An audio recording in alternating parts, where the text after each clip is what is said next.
are 211 Grimm's Fairy Tales, and I would like to share with you tale number 196, Old RinkRank.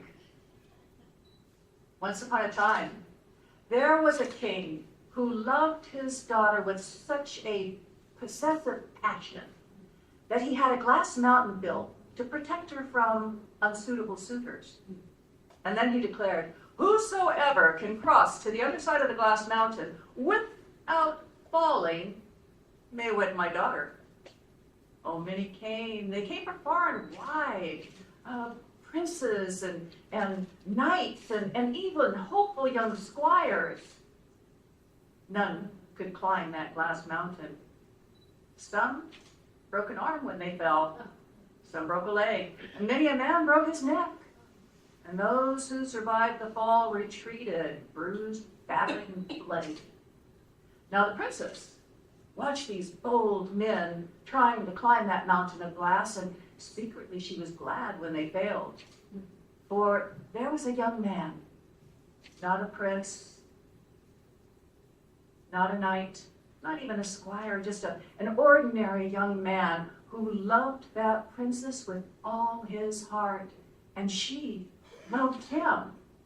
He went to the king and asked if he might wed his daughter.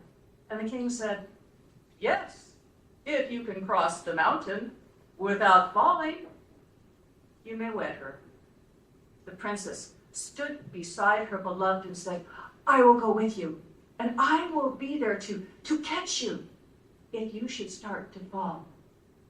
And together, they began climbing that glass mountain.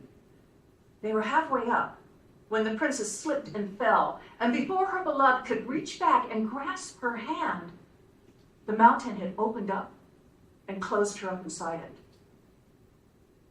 The young man could not find where she had fallen because the mountain had closed immediately. He searched and he searched and he searched. It grew dark, and he knew he had to return to the king and tell him what had happened. The young suitor wept and mourned, and the king had the mountain broken apart where she had been lost, thinking that he could bring her out again, but they couldn't find the place where the princess had fallen.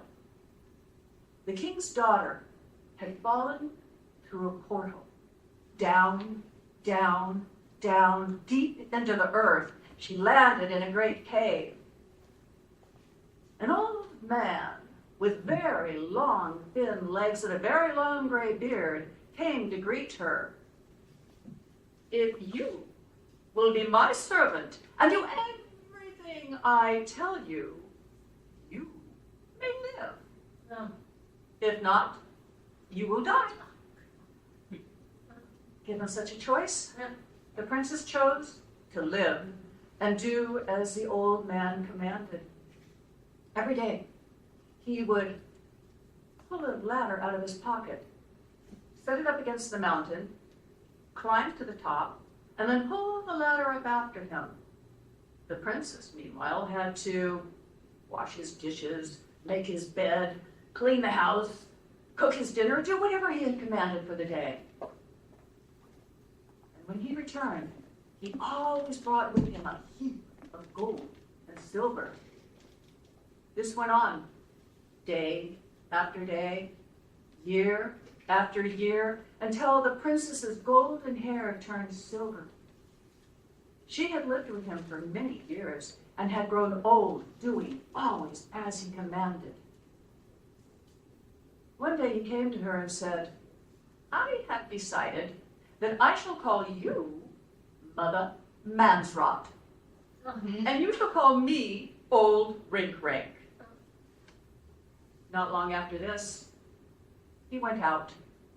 He put the ladder against the mountain, climbed to the top, pulled it up after him, and called down, "Mother Mansrot, wash my dishes, make my bed, and make my dinner while I'm gone."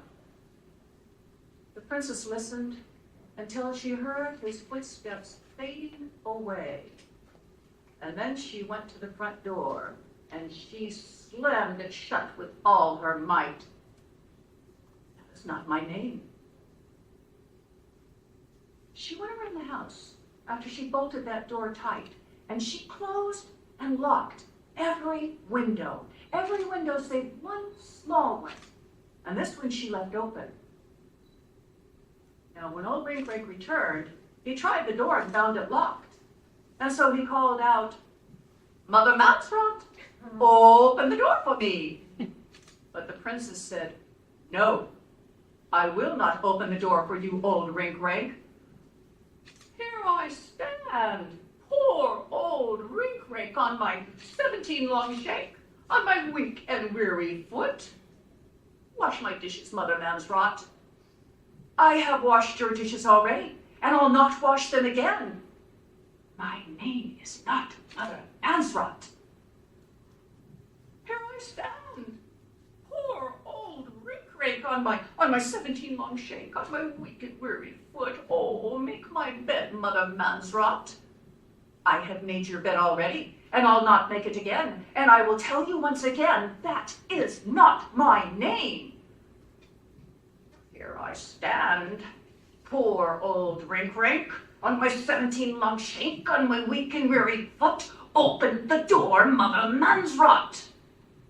She didn't open the door, and so he began running around the house, trying every window and finding them all locked and bolted, until he came to that one window she left open. Aha! Now I'll peep in. I'll see what she's about and why she will not open the door for me. But he tried to put his head in there, but with that long beard, it wouldn't fit. And so he thought, well, I'll put my beard through first, and he gathered that up and shoved it through the window. As soon as it was through the window, the princess pulled the window down with the cord she tied to it, catching his beard fast in it. Oh, he began to weep and moan and wail. It hurts. Oh, it hurts. Open the window, Mother Mouserot. I will not open the window, Old RinkRank, and that is not my name. I will not open that window until you give me the ladder with which you climb the mountain.